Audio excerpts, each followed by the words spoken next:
দর্শক জানিয়ে দিব আজকের গুরুত্বপূর্ণ আন্তর্জাতিক খবরগুলো।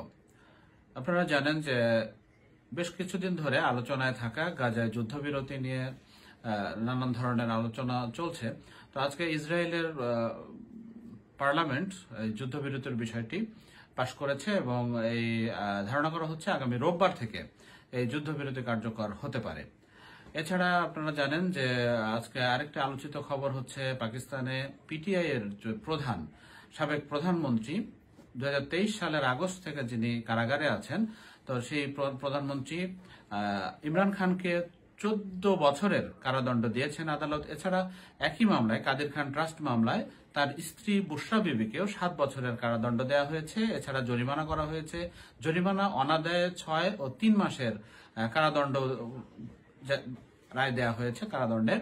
এটা কাদের খান ট্রাস্ট দুর্নীতি মামলায়। তবে এর আগে 3 বার ইমরান খানের এই মামলার রায় প্রদানের তারিখ পেছানো হয়।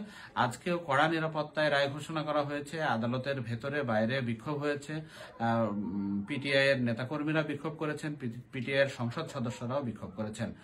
এছাড়া আজকে আরেকটি গুরুত্বপূর্ণ খবর হচ্ছে যুক্তরাষ্ট্রে টিকটককে নিষিদ্ধ করার যে রায় দেয়া হয়েছিল সেটা অক্ষুণ্ণ রেখেছে সুপ্রিম কোর্ট। ফলে টিকটক নিষেধাজ্ঞা নিয়ে একটা ব্যাপক আলোচনা সমালোচনা, একটা ঝড় মোটামুটি মার্কিন যুক্তরাষ্ট্র জুড়ে বয়ে চলেছে।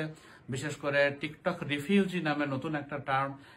এই টার্ম যারা যুক্তরাষ্ট্রের যারা টিকটক ইউজার তারা এখন কি করবে এটা নিয়েও বেশ আলোচনা হচ্ছে। এটা নিয়েও আন্তর্জাতিক গণমাধ্যমগুলোতে লেখালেখি হচ্ছে।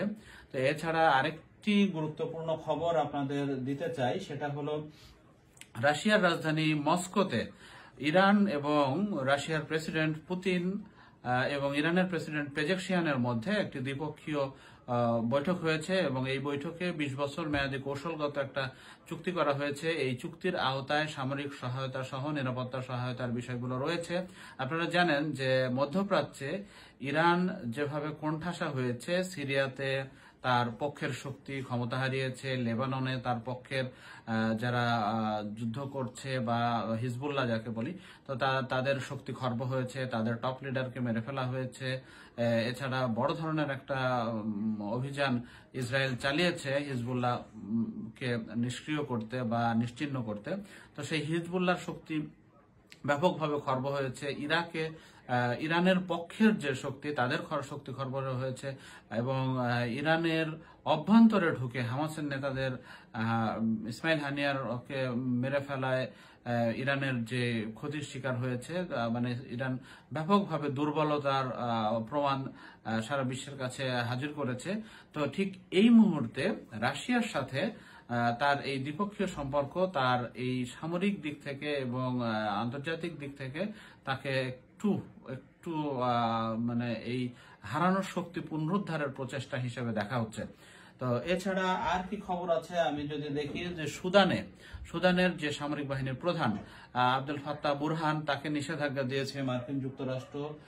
এছাড়া আরেকটি খবর আমরা বলতে পারি যে বলিউড স্টার সাইফ আলী খানকে ছুরিকাঘাত করার জন্য যে অভিযুক্ত ব্যক্তি তাকে আটক করা হয়েছে, তাকে জেলে দেওয়া হয়েছে, এই খবর আমরা দেখতে পাচ্ছি। তো এই হচ্ছে এখনকার মতো আন্তর্জাতিক বিশ্বের মোটা দাগে বড় খবর।